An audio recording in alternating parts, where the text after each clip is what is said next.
de San Lucas por invitarme a celebrar con ustedes esta solemne Eucaristía en la que conmemoramos los 35 años de la muerte martirial de nuestro profeta, nuestro pastor y mártir, Monseñor Romero.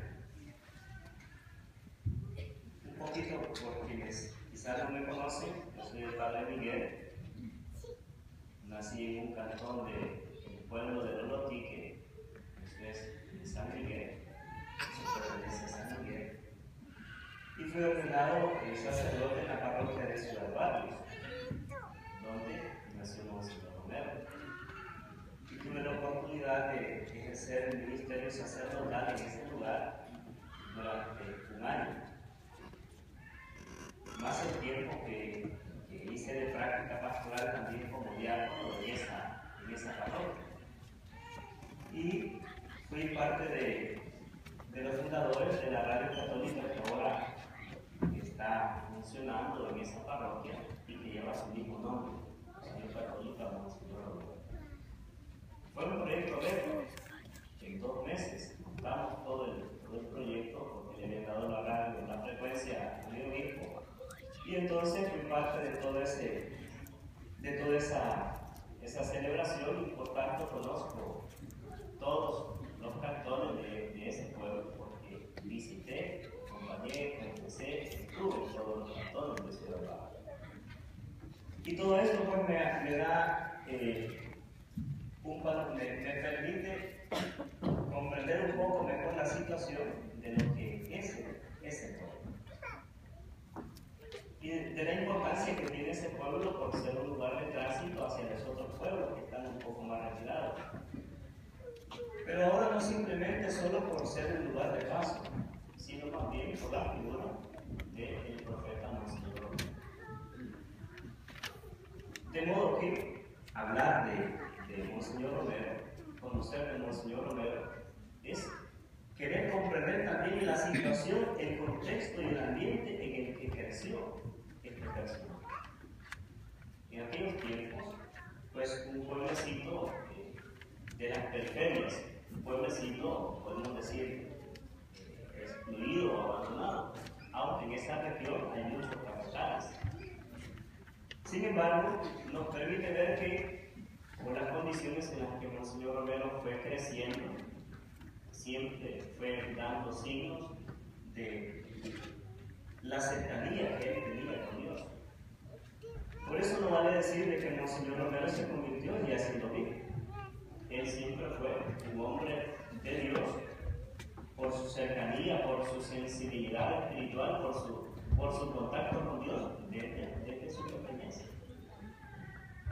Los testimonios que tenemos de él, de las personas que lo conocieron, de su hermano y de otros ancianos de ese pueblo que yo conozco también, es que él siempre fue una persona sencilla y en su sencillez expresaba la cercanía que ya sentía con Dios a sus 13 años, 14 años, que se va para el seminario y en sus prácticas de niño ya él quería ser sacerdote. Tomaba la brocha de pintar las paredes, de pintar las casas y las arrancaba y le tiraba agua a los otros niños porque él decía que estaba celebrando la misa. Entonces, eso expresa de que ya había en él esa cercanía con Dios. Tal como lo dirá el profeta Jeremías, desde antes de formarte en el seno materno te conocí y te consagré para ser profeta de las naciones. Y esas palabras resonaron muy profundamente en la vida del Señor. Y así fue descubriendo y fue dando una respuesta al llamado de Dios. Sin embargo, yo quisiera nomás comentar 3 elementos de la vida de este gran mártir con ustedes.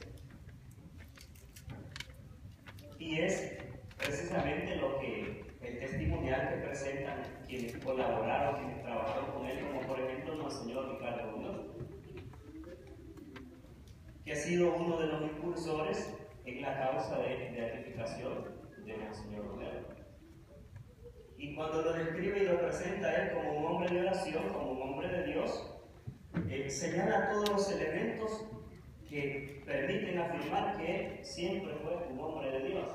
Y cuando dice que Monseñor Romero fue un hombre de Dios, es que desde el principio, desde el origen de su vida, su proceso de formación sacerdotal, ya siendo sacerdote celoso, con un sentido de amor, de comprensión para la comunidad, y después de obispo, y después de arzobispo, todos los elementos que le permitieron mantenerse con mucho dinamismo, con mucha fuerza, con ese temple que él expresaba entre su sencillez, fue posible solo gracias a la oración. Y es que él descubrió profundamente que la oración, el contacto, la relación con Dios, la comunión con Dios, era la fuente que lo mantenía, que lo alimentaba para que él desempeñara un ministerio sacerdotal y pastoral efectivo y tan dinámico como lo realizó. Se quedó totalmente perplejo Monseñor Curioste cuando al acompañar a Monseñor Romero a Roma, lo primero que hizo fue ponerse a orar frente a la tumba de San Pedro.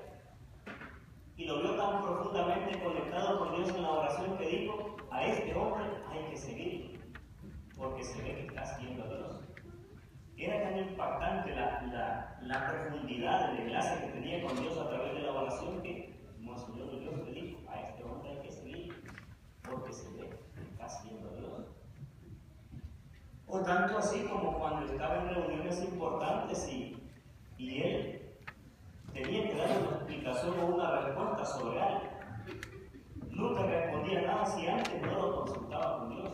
Aún así tuviera que abandonar esa reunión e ir a la capilla y orar por unos segundos y consultarlo con Dios en oración. Y después regresar y él daba la respuesta. Y entonces él decía que la respuesta que yo creo que Dios me está iluminando que yo pueda obedecer. Por eso se presenta al Señor como un hombre de Dios. Pero hay otro aspecto también que el padre Luis Goto, que fue uno de los que analizaron en la primera etapa de su proceso de beatificación, sus escritos en El Salvador, porque hay varias etapas. En la etapa diocesana, el padre Luis Goto fue uno de los que evaluó, analizó las homilías y sus escritos. Esto antes de enviar todo este material a la sede apostólica, ellos hicieron una previo análisis. Y él lo describe y lo presenta como un hombre eminentemente de iglesia.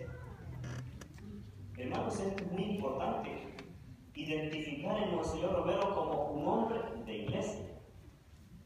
Porque de todos es conocido de que la figura de Monseñor Romero quiso politizarse. Y aquellos a quienes su imagen y su personalidad les representaba o representaba para ellos una amenaza y un rechazo, quisieron siempre ligarlos a ideologías políticas. Y entonces este padre dice de que Monseñor Romero fue un hombre de iglesia. Y se mencionan los siguientes datos. En primer lugar, fue un hombre de iglesia porque quiso siempre tener a la base de su reflexión la palabra de Dios y el magisterio de la iglesia. La palabra de Dios es la Sagrada Escritura. Es la revelación que el Señor nos concede para iluminarnos y que tiene toda la verdad en materia de fe y de costumbres. Y el magisterio son todos los documentos que vienen de la sede apostólica firmados por el Papa o por alguno de sus nombrados para él, y que buscan iluminarnos, que buscan exhortarnos a la Iglesia Universal. El lema episcopal que escogió Monseñor Romero fue sentir con la Iglesia. Este lema representaba para él la fidelidad y la cercanía con el Papa, es decir, con la sede apostólica. Por tanto, todo lo que predicó, sus enseñanzas, todo fue en base a la Sagrada Escritura y en base al magisterio. Por eso se dice que Monseñor Romero fue un obispo, como hombre de iglesia. político, no una persona biológica, no, un pastor que fue fiel a la palabra, que fue fiel al magisterio y que por la fidelidad a Dios a través de la palabra y por la fidelidad a la iglesia, a través de obedecer y de proclamar la enseñanza que en materia de fe quería presentar, se dice que fue un hombre fiel. Fiel a Dios, fiel a la iglesia, fiel al magisterio. Y esta cercanía le hizo posible entregarse definitivamente a la comunidad. Entonces, en síntesis, Monseñor Romero fue un hombre de Dios, un hombre de iglesia, fiel a Dios, fiel a la iglesia, fiel a la palabra de Dios, fiel al magisterio. Y en un tercer momento se presenta a Monseñor Romero como el amante y servidor de los pobres. Y es que esto es muy claro porque es el pasaje del Evangelio de San Juan cuando dice que el pastor es el que va delante de las ovejas, el que va delante del rebaño y el que está en las condiciones de dar su vida por sus ovejas. Y como leemos en otro pasaje, no hay amor más grande que el que da la vida por sus amigos. Y Monseñor Romero dio sus enseñanzas, dio su persona y finalmente dio su sangre por aquellos a quienes amaba y a quienes quiso servir. Por eso se presenta a él como un hombre, como un pastor que fue amante y servidor de los pobres. Y así podemos decir que el legado que Monseñor Romero deja para el mundo tiene una trascendencia universal. No solamente se reduce a la iglesia. Hermanos, esto es importante porque nosotros podríamos pensar de que Monseñor Romero es solo de nosotros. Y no es así.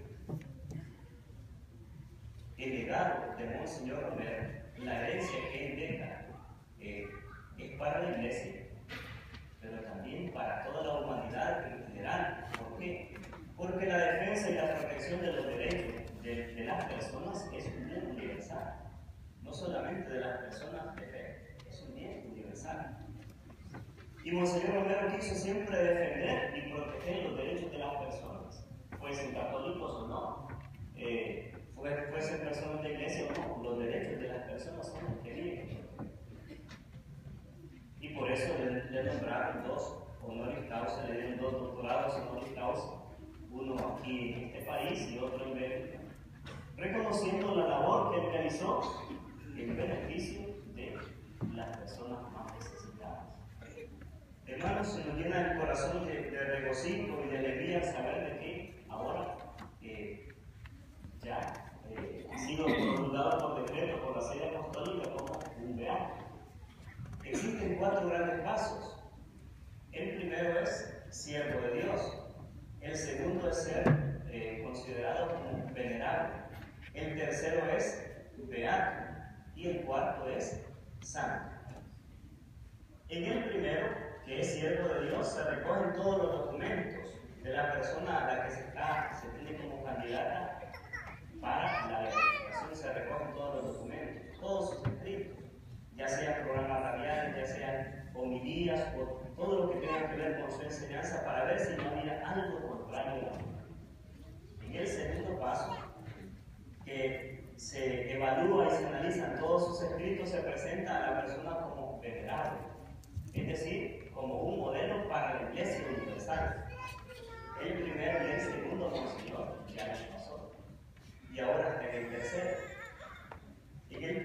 Que del tercer paso solamente hace falta un elemento, y este elemento es la celebración de la ceremonia de beatificación. Porque por decreto ya se presentó como beato, pero no simplemente como un santo, sino como un mártir. En este sentido, cuando la persona que se le está siguiendo el proceso de canonización se presenta como un mártir, ese mismo milagro de haber muerto a través de una muerte violenta hace posible de que no se le exija otro